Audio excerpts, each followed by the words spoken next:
Hi everyone, అందరూ ఎలా ఉన్నారు? మీరందరూ బాగుండాలి, అందులో నేను ఉండాలి అని నా కృష్ణని, నా తమ్ముడు ఆంజనేయ స్వామిని ఎల్లవెళ్ళ కోరుకుంటూ ఉంటానండి.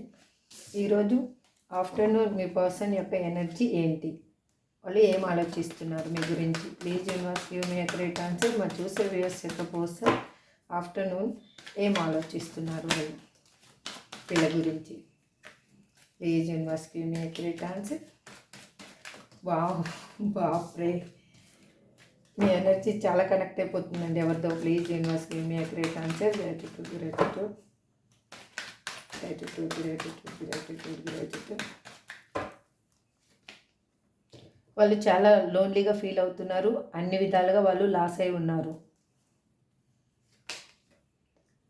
డెత్ అయిపోయింది అనుకున్న మీ రిలేషన్షిప్ని మళ్ళీ న్యూ బర్త్ చేయాలి అని అనుకుంటున్నారు. వాళ్ళ చుట్టూ వాళ్ళు బౌండరీ గీసుకొని వాళ్ళ లైఫ్లో వాళ్ళు ఉంటున్నారు, ఎవరిని తన బౌండరీలోకి రానివ్వటం లేదు.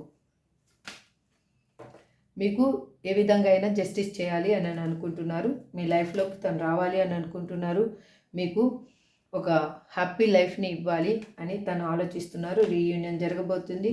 ఇక్కడ మీది డివైన్ కలిపిన బంధం అని తనకి అర్థమయ్యింది. ఇది జన్మజన్మల బంధం అని తను ఫీల్ అవుతూ ఉన్నారు. మీతో ఎలాగైనా రీయూనియన్ కావాలి, మీతో ఉంటేనే తనకి అన్ని విధాలుగా విజయం అని ఆలోచిస్తూ ఉన్నారు.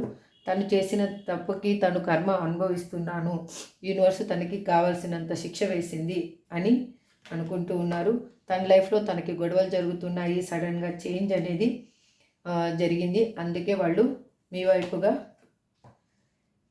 ఆలోచిస్తూ ఉన్నారు. మీతో రీయూనియన్ జరగబోతుంది, మీకు ఒక న్యాయం అనేది జరగబోతుంది.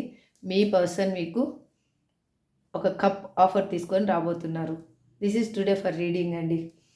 ఐ హోప్ మీ అందరికి రిజనేట్ అవ్వాలని అనుకుంటూ ఈ రీడింగ్ని ఎండ్ చేస్తున్నాను. Thank you so much. Have a good day. Bye.